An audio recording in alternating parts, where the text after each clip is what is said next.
والصلاة والسلام على رسول الله سيدنا ومولانا محمد بن عبد الله وآله وصحبه ومن تبع هداه أما بعد. Alhamdulillah kita kedatangan tamu yang merupakan fujiatul khair untuk kita semua pada sore hari ini. Ada Syekh Ihsan Qolia yang beliau berasal dari Afrika Selatan asalnya, tapi beliau mungkin di Tarim. InsyaAllah pada sore hari ini kita akan mendapatkan nasihat-nasihat dari beliau. Kita sama-sama dengarkan, sama-sama kita belajar apa yang bisa kita ambil pelajaran-pelajaran dari beliau. InsyaAllah akan kita dengarkan dari beliau dan akan diterjemahkan oleh guru kita Ustaz Ali Zainal Abidin. Langsung baik boleh. Boleh duduk rapat-rapat dikit apa-apa. Maju ke yang belakang.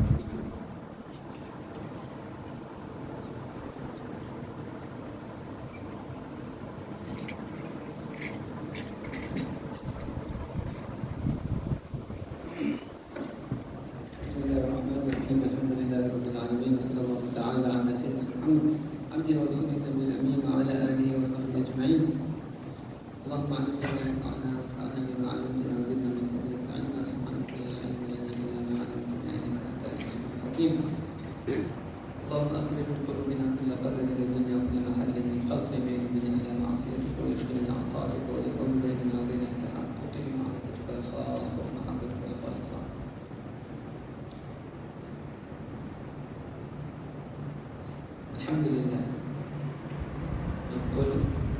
Al-qulub wal-arwah junudun mujannada. Ma ta'arafa minha ikhtalaf wa ma tanakara minha ikhtalaf. Bismillahirrahmanirrahim. Alhamdulillah, beliau Syekh Ihsan Qolia memulai dengan hamdalah, kemudian juga beliau bersalawat kepada Nabi sallallahu alaihi wasallam, dan kemudian dilanjut dengan beberapa doa yang beliau panjatkan kepada Allah Subhanahu wa taala. Kemudian beliau berkata, alhamdulillah, bahwasanya roh-roh itu bala tentara yang terbentuk, roh-roh yang dulunya pernah bertemu, saling kenal, maka akan menyatu gampang untuk saling dekat. Adapun yang tidak bertemu itu sering berbeda pendapat atau tidak gampang untuk menyatu. وهذا الحديث نسب إلى النبي صلى الله عليه وسلم، وهكذا شعرنا عندما جئنا إلى هذا المكان والتقينا بشيخكم، وكأني أعرفكم من زمان طويل. Dan ini dari hadis Nabi Sallallahu Alaihi Wasallam. Dan beginilah perihal kita dan perihal kami bersama guru kita, bersama antum juga sekalian. Kita masuk dalam hadis ini sehingga kita dapat berkumpul pada saat ini. ثم فاجأنا بالخبر أنه درس في معهد قريب جدا من بيتنا في جنوب أفريقيا، تقريبا ب5 دقائق، وأنا درست في نفس المعهد. الحمد لله.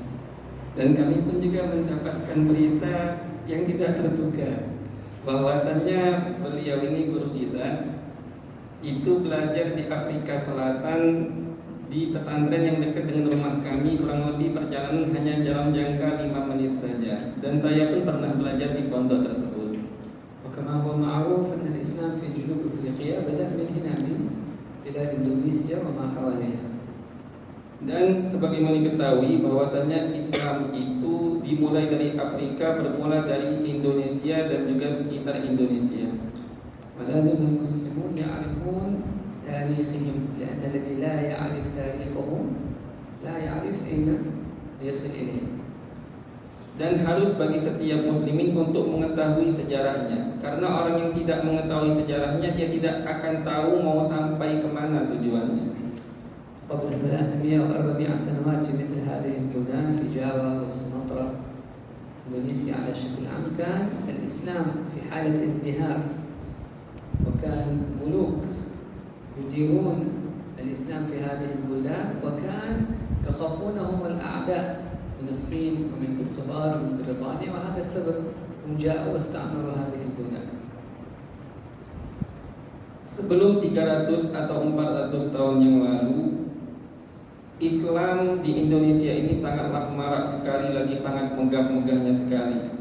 Hingga beberapa raja, beberapa pemimpin membuat onar Lalu para penjajah pun dari Portugal dan lain-lain, mereka pun akhirnya mampu untuk menjajah Indonesia setelah adanya beberapa perubahan. ثم إذا جاءوا واستعمروا هذه البلدان أخذ العلماء والأولياء إلى جنوب أفريقيا ظنوا أنهم بيطفئوا نور الله رموهم في الغابات وفي الجبال وبعضهم سجنوهم. Dan beberapa ulama ketika di masa penjajahan itu mereka dilempar, mereka dibuang ke Afrika Selatan. Dan subhanallah ketika di sana mereka pun dapat memberikan manfaat di daerah yang sangatlah jauh dari Indonesia. منهم شيخ محمود أبو سلطان محمود كان من سلطنة ملكة، وملكة هذا جنوب ماليزيا، ويعني كان يملكون حتى من سمطرة هذه البلدان. الشيخ يوسف بن مكاسر وتوانبورو، عبد الله بن قاضي عبد السلام من جزيرة تيدوري، الشيخ عبد الرحمن من جزيرة مادورا، كل هذه بلدان إندونيسيا عندكم معروف عندكم. Ada beberapa syekh, di antaranya Syekh Mahmud yang ada di daerah dekat-dekat pinggiran Malaysia dan juga Sumatera, dan juga ada Syekh Yusuf yang disebutkan di daerah Makassar, dan beberapa syekh lagi yang beliau sebut tadi berada di daerah-daerah kita ini. والسبب الذي نذكر هذا أن نعرف أين أصولنا، وهذا السبب أنا جئت إلى إندونيسيا عشان نتعرف على أصولنا وكيف بدأ الإسلام في بلادنا وهذه الروابط. ثم تعرفنا أن كل شيء يرجع إلى بلد تريم في اليمن حضرموت. Dan sebab inilah yang mendorong kami untuk datang ke Indonesia, untuk mempelajari sumber-sumber bagaimana Islam bisa sampai kepada negeri-negeri kami. Ternyata sampai dari Indonesia, kami ingin mempelajari sejarah ini. Dan ternyata kalau diteliti-teliti lagi, semuanya kembali ujung-ujungnya ke kota Tarim. لأن الشيخ يوسف هذا التقى مع الإمام الحداد في تعز بلاد في اليمن، وأخذ منه الراتب المشهور راتب الإمام الحداد. عندما جاء إلى جنوب أفريقيا علموا الناس هذا الراتب في بلادنا يقرأ من أكثر من 350 سنة. Syekh Yusuf tadi, beliau itu sempat bertemu dengan Al-Habib Abdullah Al-Haddad dan mengambil ajaran bacaan ratib Al-Haddad dari Al-Habib Abdullah Al-Haddad. Kemudian beliau mendakwahkan bacaan ratib ini dan mengajarkannya di Afrika, dan di Afrika ratib ini sudah dibaca 300 atau 400 tahun silam. وما جئنا عشان نعلمكم التاريخ، جئنا عشان نستفيد منكم. وإذا نظرنا إلى هؤلاء الأقوام وسلاسل أسنادهم إلى رسول الله صلى الله عليه وسلم وكل المشايخ الذين نشروا الإسلام في جنوب أفريقيا وفي كل أنحاء العالم كانوا متصفين بالصفات، لكن من أهم من هذه الصفات الذي نسمع من ألسنة مشايخنا دائما وهي الصدق والإخلاص. Dan kami datang ke sini sebenarnya bukan untuk mengajarkan antum semua sejarah, akan tetapi kami datang ke sini hanya untuk mengambil faedah, mengambil manfaat dari antum semua. Dan tadi para ulama-ulama yang kita sebutkan tadi, mereka itu yang berdakwah, mereka itu bersifat dengan ada sifat-sifat khusus. Dan kami dengarkan dari guru kami, mereka itu memiliki dua sifat khusus, yaitu yang pertama serius sungguh-sungguh hanya untuk Allah, dan yang kedua ikhlas, murni semata-mata untuk di jalannya. الصدق والإخلاص هذه الصفتين مهمتين خاصة لطالب العلم. Sidik, serius, sungguh-sungguh, jujur, dan juga ikhlas, itu dua sifat yang sangatlah penting bagi para penuntut ilmu. عندما يعرفون العلماء أهل التزكية الإخلاص يكتبون فيه تعاريف كثيرة، لكن الأشهر منه إفراد القصد لوجه الله سبحانه وتعالى، أن تعمل عمل ولا تقصد بهذا العمل إلا الله سبحانه وتعالى. Menafsirkan makna ikhlas ini banyak sekali tafsiran-tafsiran dan terjemahan-terjemahan makna yang diterjemahkan oleh para ulama. Akan tetapi yang paling banyak disebut sama ulama adalah hanya menyatukan saja tujuannya, semata-mata hanya untuk Allah Subhanahu wa Ta'ala. لكن هذا التعريف لا يعطينا الجواب الصحيح، لأن الإخلاص هو سر لا يعرفه إلا الله سبحانه وتعالى في قلب الإنسان. Makna ini saja tidak memberikan faedah yang sangatlah berarti untuk kita atau jawaban yang membuat kita puas. Akan tetapi ikhlas itu adalah sir rahasia Allah Subhanahu wa taala yang Allah berikan ke dalam hati seorang hamba-Nya. والطريق إلى الإخلاص اتهام النفس بعدم الإخلاص. Dan jalan agar kita dapat menggapai ikhlas yaitu dengan selalu menuduh nafsu kita belum sampai pada derajat ikhlas. وهذا ما نتعلم من كبار المشايخ الذي غاصوا في بحار الإخلاص.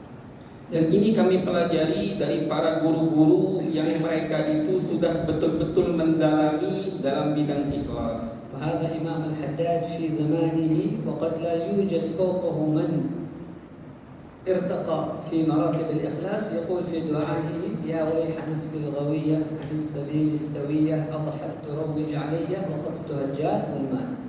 Ini Imam Abdullah bin Alawi Al-Haddad yang mana dalam kema'rifatannya, dalam kesalehannya tidak ada satupun orang di zamannya yang bisa sampai pada derajatnya beliau. Beliau pun bahkan mengatakan, ya waihan nafsil ghawiyah, betapa celakanya jiwaku, nafsuku yang tersesat ini.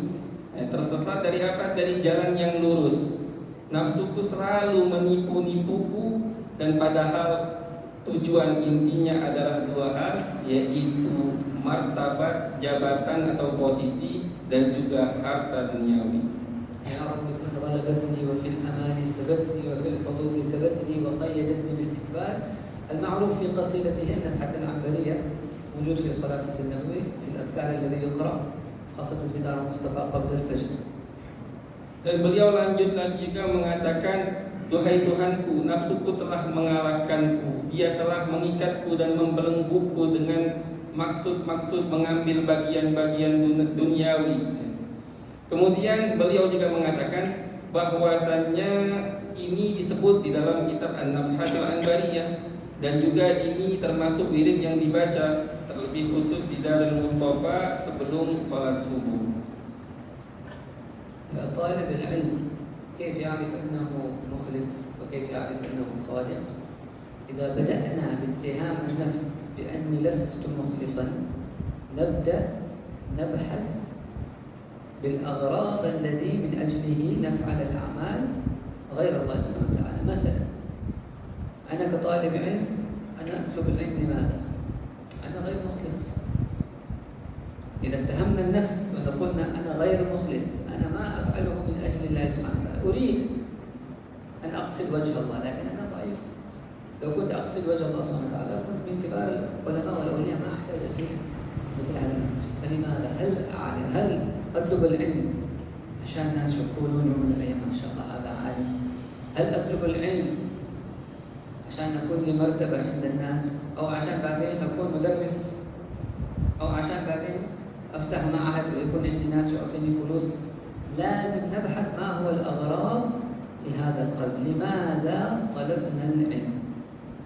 Dan talib ilm memulai dirinya agar sampai pada derajat ikhlas dimulai dengan menuduh dirinya belum sampai pada derajat ikhlas. Lalu kemudian dia memperhatikan, mencari-cari apa saja tujuan yang merusak dirinya sehingga tidak dapat ikhlas. Apakah dikarenakan ingin menjadi seorang guru saja, pengajar saja, atau pengen ngajar di sana sini lalu ada orang yang memberikan harta, atau pengen mendapatkan pujian atau posisi khusus di pandangan manusia. Dimulai dengan tata cara seperti ini, perhatikan tujuan-tujuan kita. وكان الصالحون كثير من العلماء ومنهم الإمام الشافعي كانوا يكررون هذا البيت: طلبنا العلم لغير الله فأبى العلم أن يكون إلا لله. Dan banyak para ulama yang melakukan hal ini. Bahkan sekelas Imam Syafi'i dan ulama-ulama lain, mereka mengatakan kami menuntut ilmu awalnya bukan karena Allah Subhanahu wa taala. Lalu ternyata ilmu enggan untuk memberikan sebagian dirinya kepada kami kecuali kalau ilmu tersebut dijadikan hanya semata-mata untuk Allah Subhanahu wa taala. المعنى طلبنا العلم لغير الله يعني إنما بدأنا نطلب العلم ممكن لأنها كان عادة، أو أبونا أمنا يريدنا ندخل المعهد، يعني ما كنا نعرف الإخلاص فما حصلنا العلم، فأبى العلم أن يكون إلا إلا لله. يعني إذا لم يأتك العلم بعد ولم تذق حلاوة العلم، إذن أن نتهم الأستاذ ونتهم المعهد ولازم نروح إلى بلاد ثانية أو نروح إلى معهد ثاني، لا، نتهم أنفسنا، ما عرفنا الإخلاص. إذا عرفت الإخلاص يأتي لك العلم طوعا. Maksudnya kami dulu menuntut ilmu bukan dikarenakan Allah, ikhlas karena Allah Ta'ala. Mungkin mereka menuntut ilmu dikarenakan ada istiadat atau perintah orang tua. Lalu mereka pun membuktikan bahwasanya ilmu itu tidak akan didapat kecuali dijadikan ikhlas semata-mata karena Allah Subhanahu wa Ta'ala. Makanya kita harus perhatikan apa tujuan kita, apa yang mendorong kita untuk mempelajari ilmu, dan kita telaah agar kita betul-betul bisa menjadi ikhlas. في هذا المعنى الحبيب عبد الرحمن بن عبد الله بن الفقيه إمام الحداد لقبه بعلامة الدنيا. عاش في زمن الإمام الحداد وكان أصغر من الإمام الحداد، لكن الإمام الحداد كان يحلف ويقول والله ما في الأكوان مثل عبد الرحمن، المرتبة الذي ناله في العلم. كان يقول في قصيدته المشهورة الرشفات: ومن يكن بكل علم عالم ولم يذقها فهو ساهٍ نائم.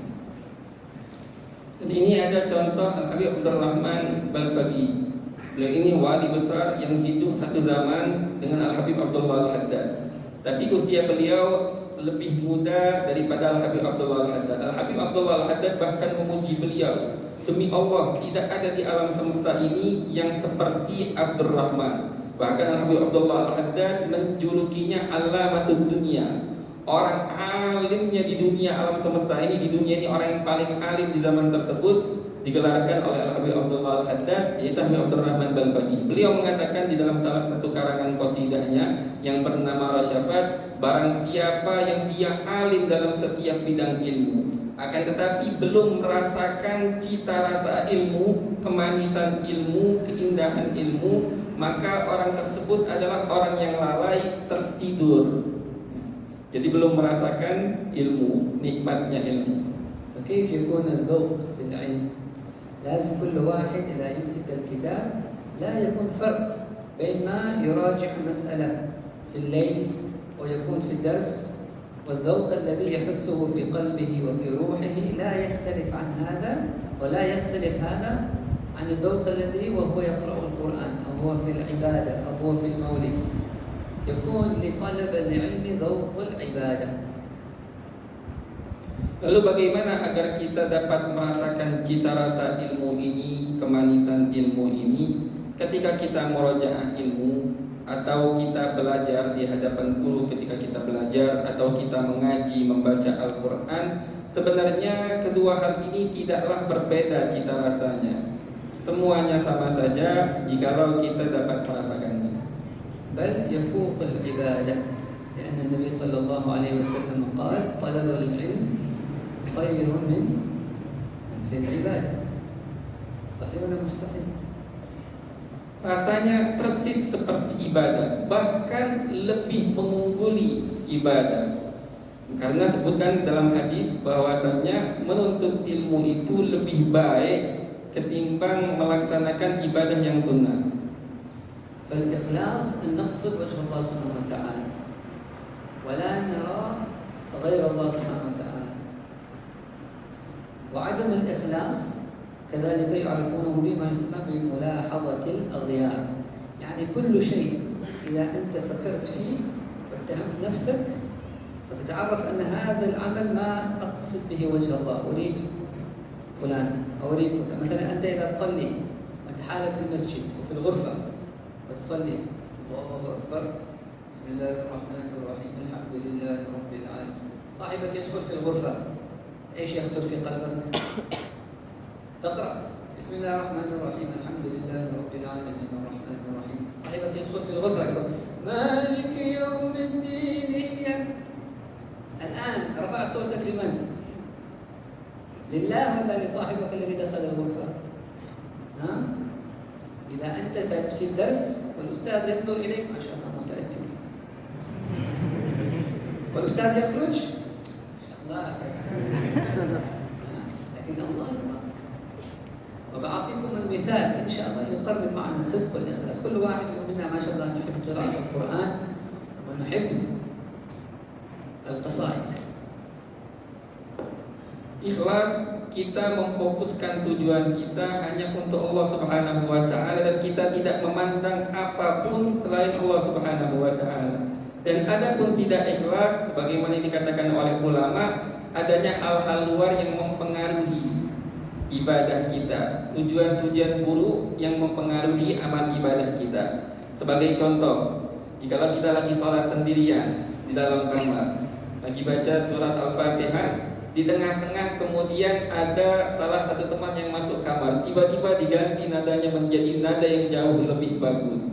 Sekarang kita pertanyakan, engkau memperbagus nada apakah lillah ta'ala, untuk Allah ta'ala, atau dikarenakan untuk temanmu mendengar, jadi memiliki posisi di pandangan temanmu. Sebagai contoh lain lagi, yang kedua, jikalau kita sedang berada di hadapan guru, Masya Allah duduknya bagus, rapih, beradab, lalu setelah gurunya berdiri, dia melakukan hal-hal yang tidak baik atau mengatakan tentang gurunya hal-hal yang tidak baik, apakah ini ikhlas?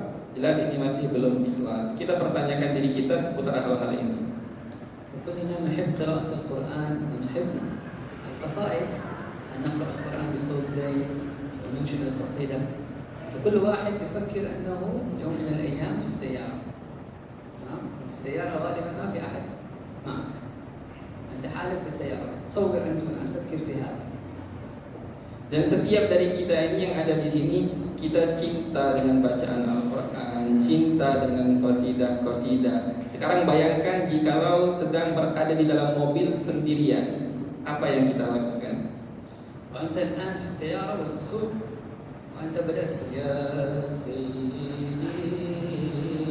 يا رسول الله، بدأت تقرأ قرآن، ما شاء الله أنت تمشي ساعة تمام وتقرأ، ولاحظت أن ما شاء الله صوتك زين، ولاحظت أن ما شاء الله هذه القصيدة الحمد لله خرج بنفس النغمة والصوت وكل شيء الحمد لله.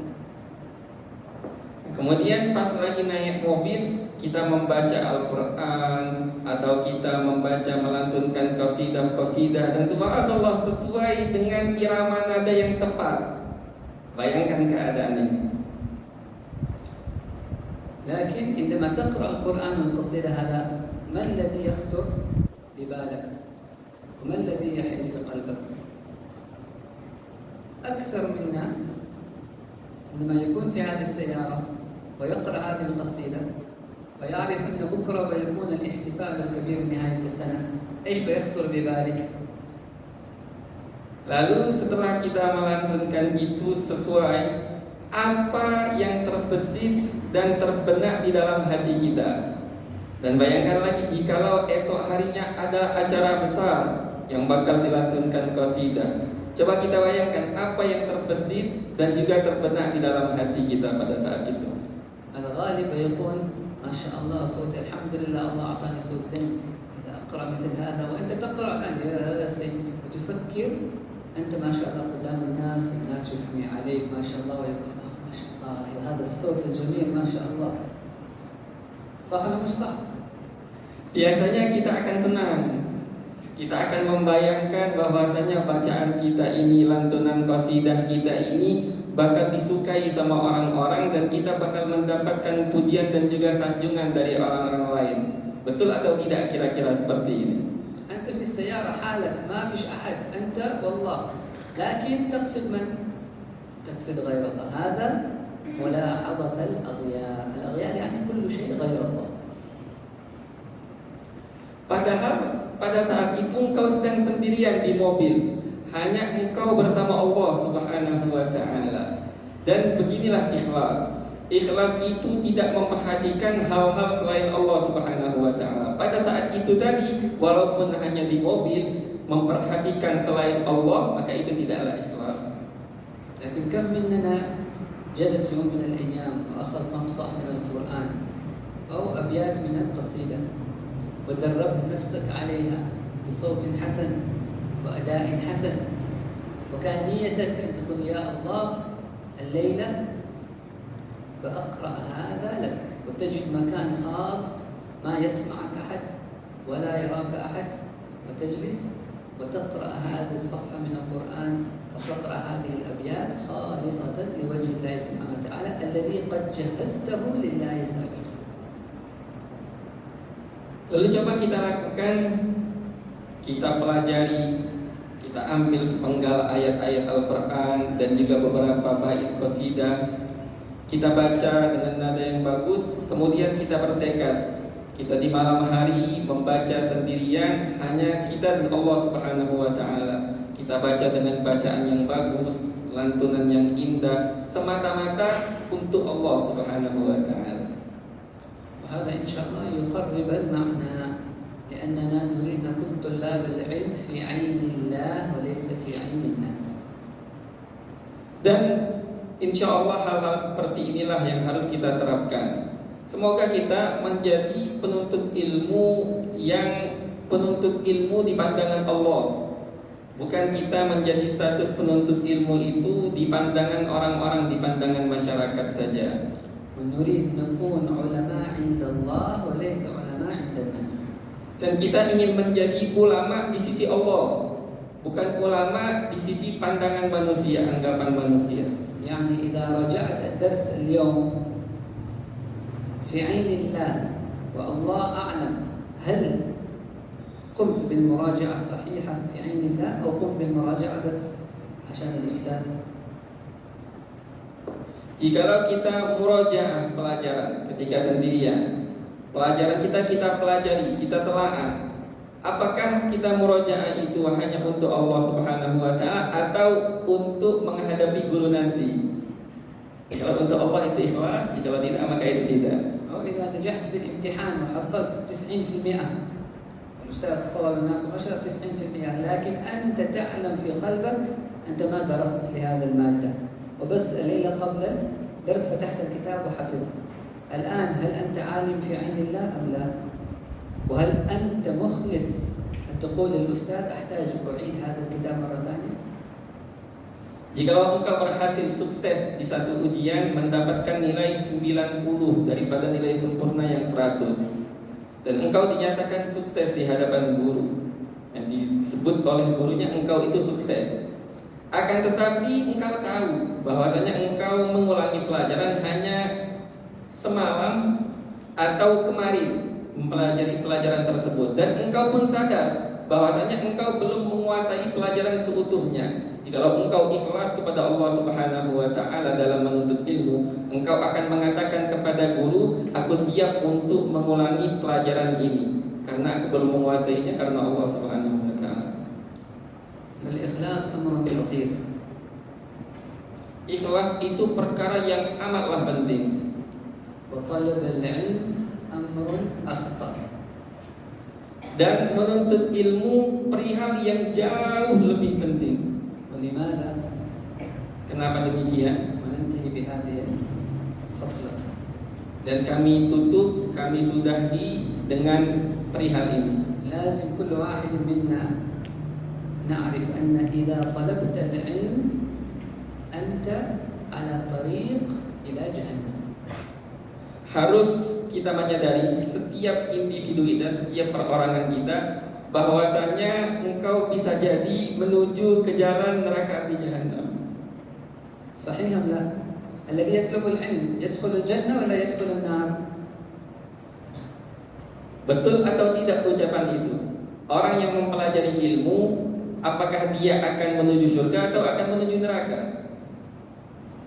الغالب كل واحد يظن أن الذي يطلب العلم يدخل الجنة، لكن ماذا قال النبي صلى الله عليه وسلم لسيدنا أبو هريرة رضي الله تعالى عنه في حديث، أو سيدنا أنس في حديث يذكره إمام الغزالي في بداية الهداية في النهاية: من أول من يسعر بهم النار يوم القيامة.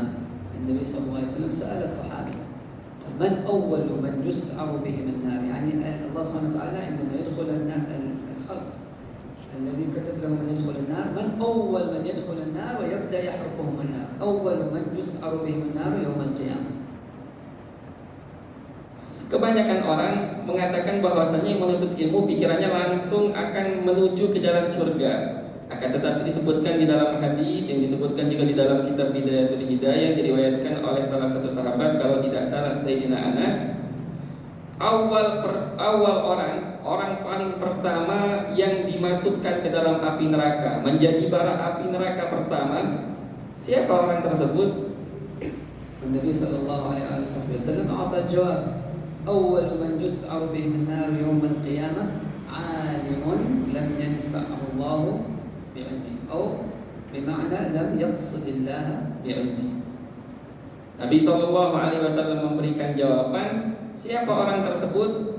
Orang tersebut adalah orang alim yang tidak manfaat ilmunya, atau ilmunya tidak ikhlas semata-mata karena Allah Subhanahu wa taala.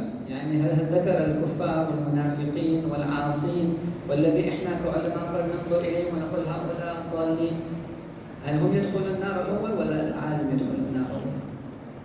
Siapa yang masuk neraka duluan? Orang fasik, orang kafir, orang-orang pelaku maksiat, atau yang duluan masuk neraka orang alim tersebut, orang alim tadi yang telah disebutkan. ذكر العالم ثم ذكر اللفظ في الحديث هذا النبي صلى الله عليه وسلم ذكر القارئ، لكن الشروحات العلماء يذكرون القارئ يعني العالم، وقد يطلق على القارئ القرآن. ثم من؟ المتصدق الذي أعطى ماله، يعني ينفق على الفقراء والمساكين، لكن يدخل النار لأنه لم يقصد الله بهذا الإنفاق. Nah, disebutkan di dalam hadis yang masuk neraka duluan itu al-qari, orang yang membaca Al-Quran. Ada yang mengatakan seorang pembaca Al-Quran, penghafal Al-Quran. Ada yang mengatakan maksudnya adalah orang alim yang tujuannya bukan karena Allah Subhanahu wa taala. Kemudian siapa?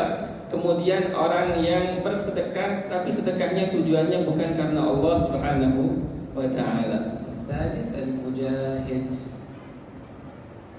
الذي خرج في جهاد وظن أنه في سبيل الله، وكل واحد منهم في الحديث يذكر أن الله سبحانه وتعالى يسأله يوم القيامة لماذا طلبت العلم، أو لماذا أنفقت المال، ولماذا جهدت في سبيل الله؟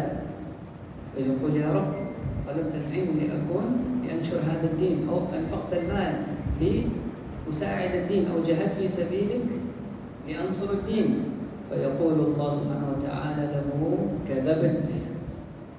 ثم الملائكة كلهم أهل السماوات كلهم يقول له كذبت.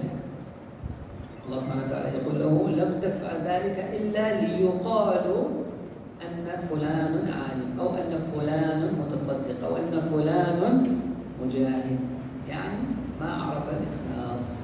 فالعبادات التي قد ينال بها الإنسان أعلى درجات قد يكون سبب الهلاك إذا لم يعرف الإنسان الإخلاص. Dan kemudian yang ketiga, orang yang jihad di jalan Allah Subhanahu wa taala dan dia menyangka bahwasanya dia akan mendapatkan kemuliaan tersebut, padahal dia jihad bukan karena ikhlas untuk Allah Subhanahu wa taala. Mereka kelak nanti ditanya oleh Allah Subhanahu wa taala, kenapa engkau menuntut ilmu? Kenapa engkau mengeluarkan hartamu untuk bersedekah? Kenapa engkau berjihad di jalan Allah? Mereka akan menjawab, di antaranya orang yang menuntut ilmu menjawab, aku mempelajari ilmu agar bisa menolong syariatmu dan memberikan jawaban-jawaban yang baik. Lalu Allah Subhanahu wa taala pun membalas dengan jawaban kadzabta, engkau dusta. Dan para malaikat dan para penghuni-penghuni langit pun mengatakan kadzabta, engkau berdusta, engkau menuntut ilmu agar engkau dipanggil orang alim, diposisikan oleh orang-orang lain sebagai orang alim, dan engkau juga jihad di jalan Allah agar dikatakan orang yang pemberani, dan engkau juga bersedekah itu bukan dikatakan agar dikatakan engkau itu adalah orang yang baik, orang yang masya Allah, padahal tidak. Kadzabta, engkau dusta. والأمر يطول وعاد نتكلم في الإخلاص، ما بدأنا نتكلم عن الصدق، والصدق أهم من الإخلاص، ونسأل الله سبحانه وتعالى أن يرزقنا الإخلاص، وما لنا إلا أن نرتمي بين يدي الله سبحانه وتعالى وأن نلح عليه أن يعلمنا الإخلاص. pembahasan ini panjang. Sebenarnya amal-amal ibadah yang baik yang kita sangka kita akan mendapatkan posisi yang amatlah besar di sisi Allah, malah terkadang itulah yang menjerumuskan kita. Kita belum membahas tentang sidik, kita baru membahas tentang pembahasan ikhlas. Padahal sidik juga sangatlah penting, bahkan lebih penting ketimbang ikhlas. Tapi pembahasan ini panjang, mungkin kita tutup dengan pembahasan ikhlas ini. Wa yuslihun niyyat. Semoga Allah Ta'ala perbagus niat-niat kita, tujuan kita. كان كثير من الصالحين لهم ورد يوميا في المسبح يقرؤون يا مصلح النيات يا مصلح النيات. Sebagian orang soleh sering berdoa kepada Allah Subhanahu wa Ta'ala. Mereka mengatakan ya muslihan niat, ya muslihan niat. Wahai zat yang memperbagus, memperbaiki niat-niat tujuan. والذي كذلك يقرب الطريق أن نقرأ كتب أهل الإخلاص الأولياء والصالحين الذين كتبوا كتب وهم كانوا من أهل الإخلاص. عندما نقرأ كتبهم نتعلم الإخلاص منهم. Dan agar kita bisa ikhlas juga, selain berdoa kepada Allah, kita pelajari kitab-kitab yang mengajarkan tentang ikhlas daripada kitab-kitab orang soleh, agar kita bisa menjadi hamba Allah yang ikhlas kepadanya. ومن أنفع الكتب الذي أطلق العلماء العنان فيه وكتاب إحياء علوم الدين لإمام الغزالي. Dan termasuk kitab yang paling manfaat untuk menimbulkan ikhlas sebagaimana yang disebutkan adalah kitab Ihya Ulumuddin karya Imam Ghazali. وبقية كتب الإمام الغزالي وإمام الحداد وإمام النووي. Dan sisa-sisa selain kitab Ihya daripada karangan-karangan Imam Ghazali dan kitab-kitab Abi Abdullah Al-Haddad. Dan juga kitab-kitab karangan Imam Nawawi. نسأل الله سبحانه وتعالى أن يرزقنا الصدق والإخلاص من أجله بوجهه الكريم. Dan kita minta kepada Allah Subhanahu wa Ta'ala agar Allah memberikan kepada kita ikhlas semata-mata untuk zat Allah Subhanahu wa Ta'ala. ونطلب العفو والمسامحة إذا أطلنا عليكم. Dan kami minta maaf, minta ridhonya jikalau kami telah lama-lama berbicara di hadapan kalian. لسنا متعودين أن نتكلم وواحد يترجم في تاريخ. إحنا غالبا نترجم للحبيب عمر وللمشايخ. الآن هو العكس. Kami tidak terbiasa. Kami diterjemahkan. Tapi sebaliknya, biasanya kami menerjemahkan Al-Habib Umar atau menerjemahkan guru-guru kami yang ada di sana. ونختم إن شاء الله بفاتحة ودعاء من شيخنا.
Yang Allah ja'alna min al-ulama'i al-'amilin al-mukhlisin al-wari'in az-zahidin al-muttaqin al-mahbubin Allah wa inda Rasulillah sallallahu alaihi wasallam ala nabiyyin wa kulli niyatin salihah jalibah li kulli khair dafi'an li kulli syarr wa ala ma nawahu aslafuna salihun bi anna Allah yadkhulu niyyatina fi niyyatihim wa a'malana fi a'malihim wa maqasidana fi maqasidihim wa al-lutf wal 'afiyah wal khair wal barakah fi kulli amrin wa syu'un. Ila hadratin Nabi Muhammadin sallallahu alaihi wa ala alihi wa sahbihi wa sallam bi sirril Fatihah.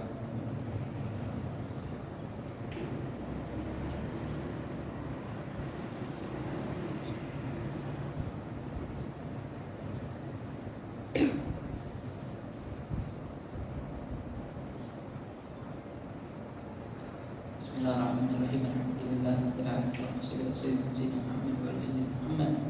ربنا تقبل منا إنك أنت السميع العليم وتب علينا إنك أنت التواب الرحيم. اللهم اجعل جمعنا هذا جمعا مرحوما وتفرقنا من بعد تفرقا معصوما ولا تجعل فينا ولا معنا ولا أحوالنا شقيا ولا محروما ولا مطرودا برحمتك يا أرحم الراحمين. صلى الله على سيدنا محمد النبي الأمي وعلى آله وصحبه وسلم والحمد لله رب